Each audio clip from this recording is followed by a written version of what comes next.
Hello, I'm Ben Wattenberg. American military history in the 20th century is a story of battles in foreign lands, from Normandy across the Atlantic to Vietnam across the Pacific. This week, we take you back to a time when America itself was the world's largest battlefield. Our guest is British military historian John Keegan, whose new book begins and ends with 3 words: I love America. The book is Fields of Battle, The Wars for North America. From the fall of Quebec to Custer's last stand, battles that shaped America. This week on Think Tank.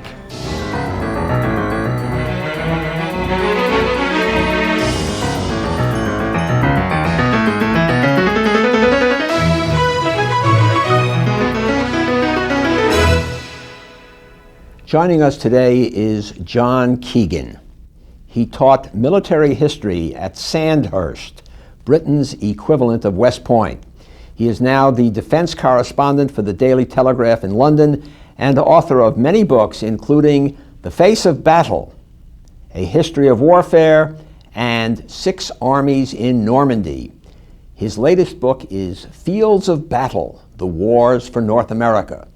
Drawing lessons from America's unique geography, he brings to life the battle against the French in Canada, against the British at Yorktown, between the Union Army and the Army of the Confederacy, and between the U.S. Cavalry and the Indian nations of the American Plains. Welcome to Think Tank, John Keegan. What is it about American geography that made it, in our early years, such a unique battlefield? Well, it was the first territory which Europeans discovered in its untouched state and tried to fight in, because quite early on the British and the French began to battle against each other for possession of the continent. It was a continent which was covered with virgin forest, for one thing. And nobody had ever tried to fight wars of conquest in virgin forest before. It was an extraordinary undertaking and produced a distinctively American way of warfare, which eventually did bleed back into the warfare of Europe. But that was what made it unique. A vast, rich continent covered between the Mississippi and the Atlantic coast with dense forest. And the Europeans were really not used to such space. They weren't used to such space. They weren't used to territory which had no roads. They weren't used to territory which had no facilities of any sort at all, a territory in which man had to do everything for himself and make everything for himself. And of course it was also a territory full of wild, warlike people who did understand the territory, the Native Americans.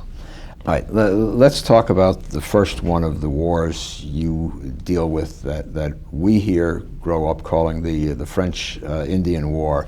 What the key pivot of that is? What is the Hudson River? Is that how that works?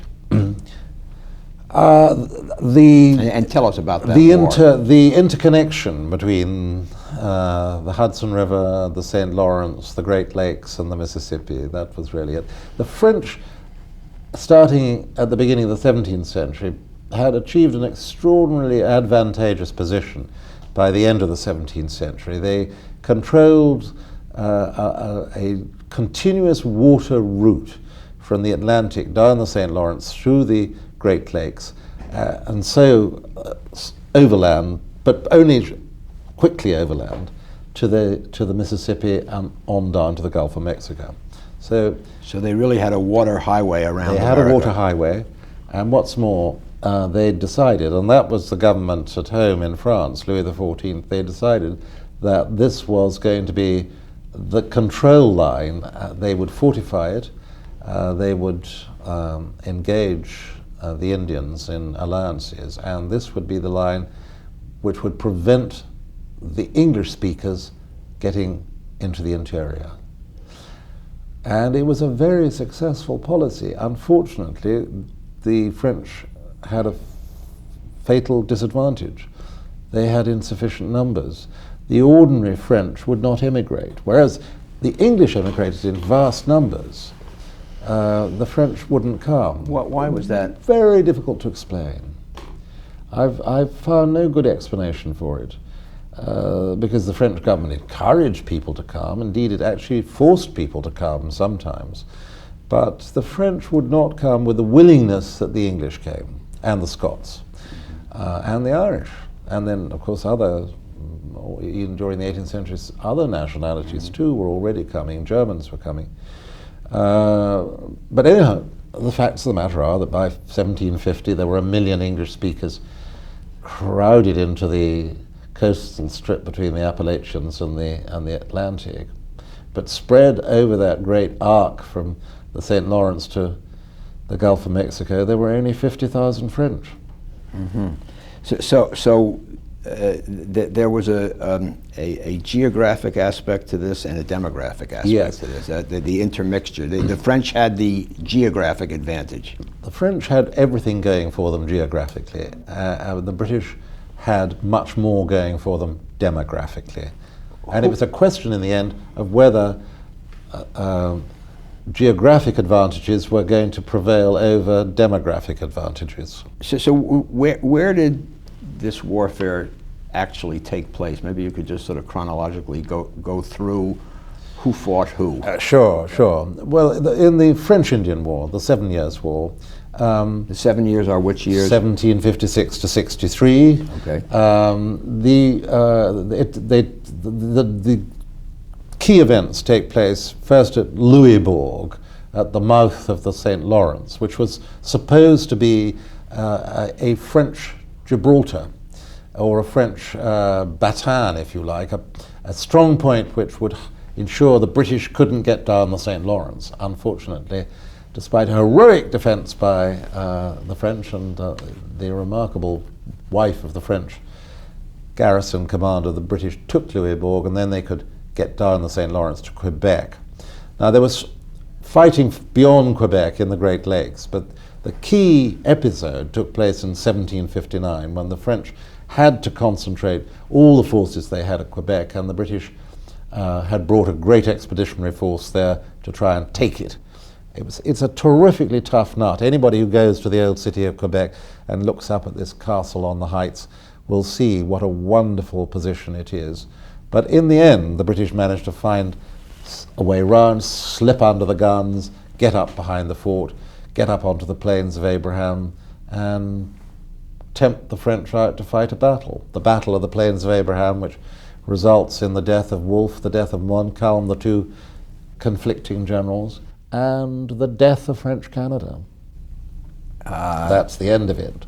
Canada was British for good, in fact, if not in law, after 1759. And ending the threat of the French in what we call the United States of America now. Absolutely. It's the southern part as well. Absolutely. You see, the Indians didn't have the French as allies any longer. And that was a key episode. That was a key factor. These French-Indian Wars starts out as two coalitions, the French and Indians on one side and the British and the American colonists on the other side. And the Americans and the Brits win. Of course, the Americans disliked the French so much that they would occasionally go off and attack French Canada by themselves without bothering with the British. It's wrong to think of it as a completely British war run from London. There were plenty of people in New York and Boston who had very strong motives of their own for wishing to fight the French and get over into the open territory beyond. So then the winning coalition, which is the American colonists and the Brits, they then split apart. They split because, as is commonly said, the Americans no longer had a reason to need the British Navy and the British Army. The French had been defeated. The Indian allies of the French were no longer a threat. The British started to make noises about the Americans having to pay for the war and contribute to defense of the empire generally, and the colonists said, "But we have never been taxed. We only tax ourselves." And so a great issue of principle developed into a war. That was the American Revolution. A simple quarrel over tax turned into another great war for the continent. And curiously here, it was the other way round.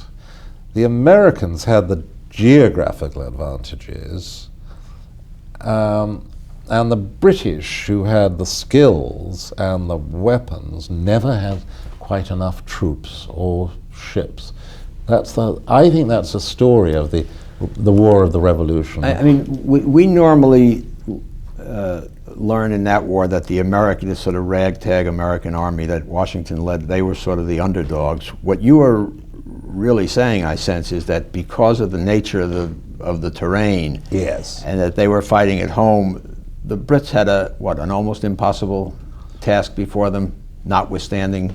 Sure. Yeah. They were trying to hold the great cities of the Atlantic seacoast, Boston, New York, Philadelphia, Baltimore, if they could, and Charleston, Savannah, further south. They could never find enough troops to hold all of them at the same time. Then they were trying to control the hinterland, and although it was a ragtag and bobtail army that Washington commanded, whenever he got into trouble, he used to jump across the Delaware and wait in the rough country on the far side, and the British would then leave him alone, partly because he wasn't bothering them and partly because the country beyond the Delaware was too difficult for them to campaign in. It was still that virgin forest. It was still pretty rough country. And then when Washington saw an advantage, he'd cross the Delaware again and revive the war. It was a very, very clever strategy. All right, now your third war is the Civil War. Yeah. In some places still called the War between the States. Yes. Okay, now how does the geography and I guess the demography play out in that one? Demography, of course, greatly favored the North. Again, geography favored the South. There were roughly 32 million Northerners and only 4 million white Southerners. So it ought to be in a walkover. But the South, if you think about it, had terrifically strong natural frontiers. It had the seacoast, the Atlantic seacoast and the Gulf seacoast. Neither of them coasts with good natural harbors or big rivers which lead into the interior, except for the Mississippi. Then they had the Mississippi itself, another great natural frontier, very difficult to cross. In fact, of course, impossible to bridge for a long way northwards, very difficult to cross. Then you had the Ohio and its river system flowing into the Mississippi, and that river system is in Confederate hands. So finally you get back to northern Virginia, and this looks like the only gateway. So the Southerners were like the colonists in the Revolutionary War, in that they were undermanned but geographically protected, and the Northerners were like the Brits in a sense. Absolutely, they were in a very good geographical position, and I think you could argue that if they had not decided to attack, if they'd have only sat inside the Confederacy and confronted Lincoln and the Union armies with the need to invade them and destroy the Confederate state, they might very well have got a better outcome. The North might have got fed up with it. It could have gone on for a very long time. They actually invaded the North, coming up to Gettysburg. Sure, sure. Indeed, it was. They had decided that they would invade.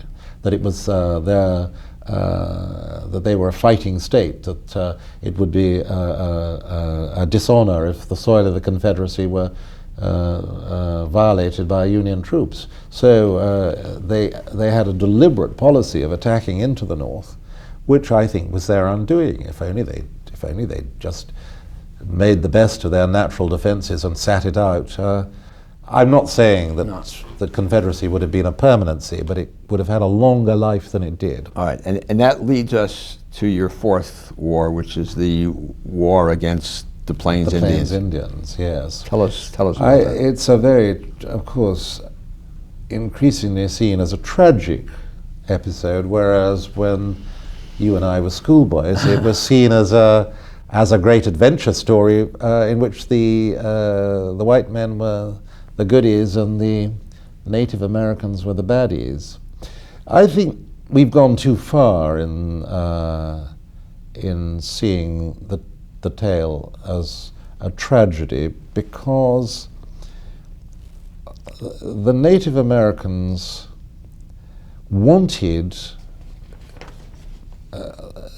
they wanted great riches for themselves.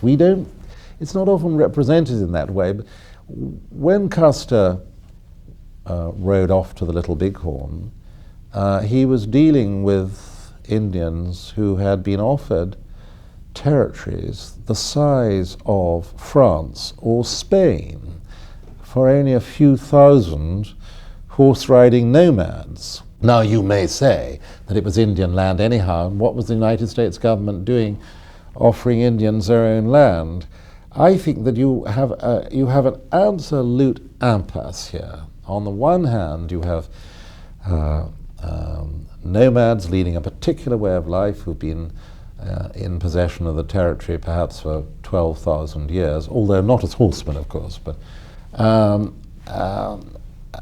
on the other, you have huge numbers of European incomers wanting to lead a completely different way of life, which would end the Indian enjoyment of the open spaces and the buffalo.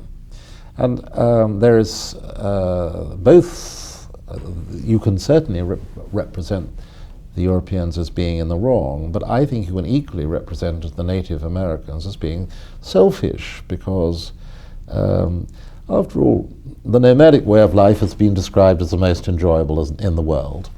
It's the happiest way of life that there can be, and in a way the Indians had what only the super rich enjoy today: endless game for hunting, enormous space, and total freedom. Now, these are the advantages of very, very rich people. So it is a tragedy, but is it tragic to overthrow a way of life which, if not overthrown, denies hundreds and thousands and millions of people an entirely different way of life? That's a good question. What were the challenges, the particular military challenges of fighting out on the plains as this immovable force and thrust of immigration, backed up by the cavalry, goes into this incredibly vast area of land? The elusiveness of the Indians, finding them. The Plains Indians, at the height of their military prowess, were among the most effective warriors who've ever lived. One of their great skills was the ability to disappear into the landscape, not to be found, despite the fact that they had huge strings of ponies, they were encumbered with women and children. Somehow they could go away, and the cavalry would beat the landscape for miles in every direction and never get a whisper of them. The disadvantage the Indians suffered under was that they couldn't stick together for long periods. They'd quarrel, the bands would break up, or they'd think of something else to do. They'd decide they preferred to go hunting than fight Uncle Sam. That was their disadvantage, but they certainly had geography on their side. In the course of writing this book, you have visited most or all of these battlefields? I tried to go to all the places. I can't say I've been to all the sites of the Revolutionary War. I have been to almost all the sites of the Civil War.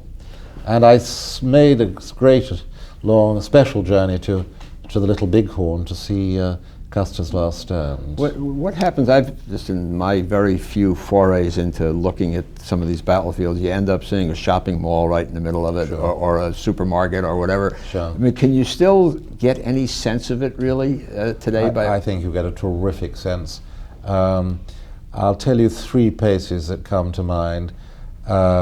Beaver Dam Creek, just outside Richmond, where a most horrible little battle broke out between the Confederates and the Union in 1862, part of the Seven-Day Battles, right? It's absolutely as it was today. I think it sounds the same, it smells the same, it looks the same. I went down on a still, hot day at noon, and I thought, I really didn't like the feeling. I thought the 2,000 casualties in a tiny little area, up to their knees in mud and water. I thought this is one of the most sinister little battlefields I've ever been on. Quebec too, I think you get it because the old city looks just like it did, and you can imagine the French cannon dominating the river, and the Little Bighorn gives you the feel of the Custer battle in a particularly eerie way, because they've never moved the bodies. They're still buried where they stand under those little white headstones. And if you stand on the last stand hill and look down the battlefield, gleaming in the sun, you see these little groups of headstones, and you know that that's where 3 or 4 troopers got surrounded by the Sioux, and then finally the big group where Custer and his closest companions were shot down. I think you mentioned somewhere in your book that we are a peace-loving nation with a warlike history. Is that? That's right. There are all sorts of distinctive American characteristics about war making. One is that when you decide to do it, you do it in a tremendously workmanlike way. It's commonly said that this is the land of the work ethic, or that the business of America is business. I think all that is true, and you see it manifest in the way Americans make war. You're not warlike, but when the Great Republic decides that its vital interests are threatened, there is a tremendous national effort. They agree on a program, they almost agree on a finishing date, and they get on with it until it's over, and then they can go back to ordinary work. Let me just read you, just to close this out, a couple of quotes of yours. One is, it is through the Americans' power to wage war that they dominate the world. And then Americans have a secret, the secret of a way of life different from any other lived on earth. And then you say, that's what I'm still trying to find out. Now, just looking at world history now for a moment, this interplay of the power and the magnetism of the American way of life combined with this military dominance. Is it that confluence that gives us this global power? I think the one follows from the other. America, it has the dynamism it does because individual Americans, let alone Americans in groups, take the idea of work with a seriousness not known in Europe. The Europeans are clever and ingenious and creative, and of course they're industrious as well, but there is a relentlessness about the idea of work in America which has no counterpart in Europe. And so when when I think you have these great bursts of energy focusing, and if you focus on war, which you do occasionally, other people had better look out. Okay, on that note, John Keegan, thank you very much for joining us, and thank you. Please send your comments and questions to New River Media, 1150 17th Street Northwest, Washington, D.C. 20036, or we can be reached via email at thinktv@aol.com or on the World Wide Web at www.thinktank.com. For Think Tank, I'm Ben Wattenberg.